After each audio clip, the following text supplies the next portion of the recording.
السلام عليكم ورحمة الله.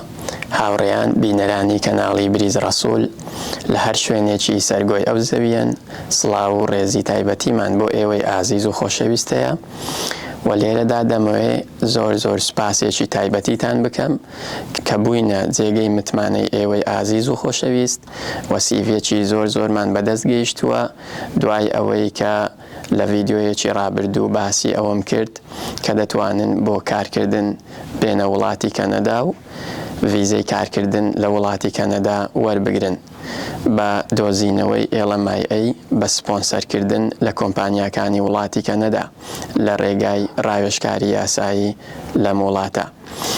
لەگەڵ ئەوەش لە ڤیدیۆی ڕابردی باسی جۆری کارەکانم کرد، باسی مەرجەکانم کرد بۆ ئەوەی ڕوون و ئاشکرابی لای ئێوەی ئازیز و خۆشەویست. جا لە سەروی 237 سیڤیم بەدەست گەیشتووە و کارم لەسەریان کردووە، هەڵسەنگاندنم بۆ یەکەیان کردووە و وەڵامی هەر هەمووتانم دایتەوە. جگە لەو ئیمێڵانەی ئەوڕۆ بەدەستم گەیشتیە و تەنانەت تا ئەو لەحزەیەش ئەو ڤیدیۆیە تۆمار دەکەم ئیمێڵم بەدەست گەیشتووە. جا دواتریش لە دەرفەتێک وەڵامی ئێوەی ئازیزیش بە دڵنیاییەوە دەدەینەوە. ناوبڕەیەک و دەینەوە خزمەتتان.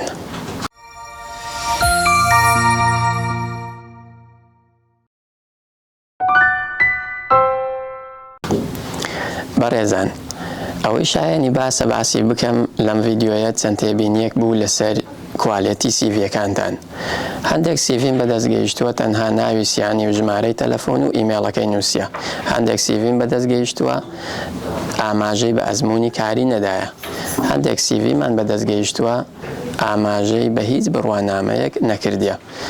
هەندێک سیڤیم بەدەست گەیشتووە جێگەی پێکەنین بوو، داوای ژنیان کردیە و ئاواش بڕوا دەبیتن ئۆفیسی زەواج بکەینەوە و دەست بکەین بەو کارەش.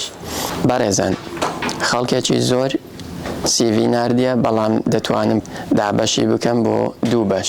بەشی یەکەم لەو خەڵکە ئەزموونی کاری زۆریان هەیە لەو دوو جۆرەی کە باسم کرد لە ڤیدیۆی ڕابردوو، بەڵام بڕوانامەیان نییە، بەداخەوە نەمانتوانی یارمەتی ئەو کەسانە بدەین.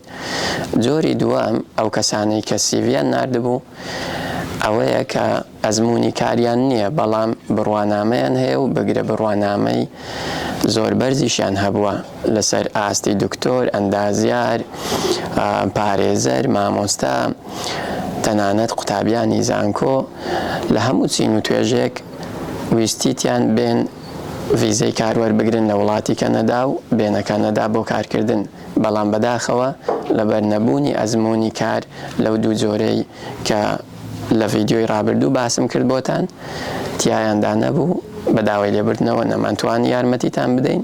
بەڵام بێهیوا مەبن، من لێرانەم لە هەر دەرفەتێکدا هەر شتێکی تری نوێ بێتە پێش بە دڵنیاییەوە ئاگادارتان دەکەینەوە لە کەناڵەکەمان و زیاتر خزمەتی هەموو لایەکتان دەکەین. بەڕێزان، خەڵکێکی زۆر پەیوەندیان پێوە کردم، ئەو کەسانی کە ئۆفیسیان هەیە و نووسینگەیان هەیە لە عێراق و داوایان کرد چیتر زانیاری بۆ ئێوەی ئازیز و بەڕێز باز نەکەم، ڕێگەتان چیتر پێنیشان نەدەم، لەوانەیە تەئسیری لە بزنسەکەی وان کردبی، بەڵام من شیعارم فەرمودەیەکی پەیامبەری ئیسلامە صلی الله عليه وسلم کە دەفەرموێ خەیر الناس ئەنفعهم للناس، و هەوڵ دەدەم بە پێی پێویست، بە پێی مەجال و کاتی خۆم زیاتر خزمەتتان بکەم و ئەو پەیوەندیانە ئەو داواکاریە زبڵانە تەئسیریمان لێ ناکەن و زیاتریش بگرە خزمەتی ئێوەی ئازیز و خۆشەویست دەکەم. ئێمە تاوەکو زیاتر خزمەتتان بکەین هەوڵ دەدەین تەطبیقی ئەو فەرمودەیە بکەین بۆ ئەوەی ببینە باشترین کەس بۆ هەمووتان. جا ئێوەش بە لایک و سەبسکرایبی کەناڵەکەمان زیاتر هانمان بدەن بۆ ئەوەی هەموو لایەک پارێزراو بن، سوودمەند بن لەو ڤیدیۆیانەی پەخشی دەکەین لە کەناڵەکەمان. لێرەوە بەخوای گەورەتان دەسپێرم و خواتان لەگەڵ.